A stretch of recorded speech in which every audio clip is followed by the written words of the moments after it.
કાયદો અમલ કરાવવાને બદલે ખિસ્સું ગરમ કરવાનો ખેલ। એ ડિવિઝનના અંધજન મંડળ 4 રસ્તા પર ફરજ બજાવતા ટ્રાફિક પોલીસની સચ્ચાઈ કેમેરામાં કેદ। અમદાવાદના એ ડિવિઝન ટ્રાફિક પોલીસ સ્ટેશનમાં જાણે કાયદો નિયમો નહીં પરંતુ તોડપાણીનો ધંધો જ મજબૂત થઈ ગયો હોય તેમ દ્રશ્યો સામે આવ્યા છે। ટ્રાફિક પોલીસ કર્મચારી પોતે વાહન રોકે પરંતુ ચલન કાપવાને બદલે તોડપાણીનો જ ખેલ રમાય। પોલીસ કર્મચારી લોકો પાસેથી ખુલ્લેઆમ ઉઘરાણી કરે, વાહન ચાલકોના હાથમાંથી નોટો સરકી જાય અને બદલામાં સરકારી ખજાનો તો ખાલી રહે પરંતુ પોલીસના ખિસ્સા ભરાતા રહે। આ તમામ દ્રશ્યો કેમેરામાં કેદ થયા છે। દ્રશ્યો સ્પષ્ટ કહે છે કે આવા પોલીસ કર્મચારીઓ રોજ દર્જનો વાહનો ચાલકો પાસેથી ઉઘરાણી કરતા હશે।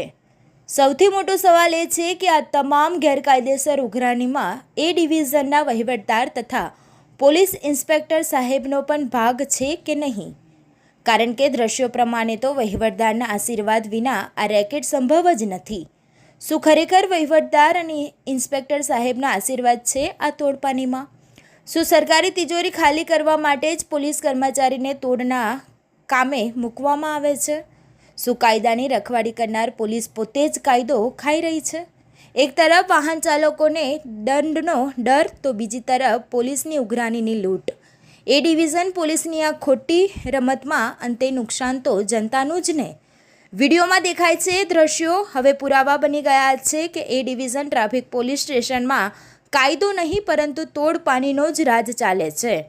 હવે જોવાનું એ રહેશે કે આ મામલે ઉપરથી કોઈ કાર્યવાહી થશે કે ફરી એકવાર પોલીસ વહીવટદારની જોડી સરકારી ખજાનો ખાલી કરતી રહેશે। Bureau report, India 9 news, Ahmedabad.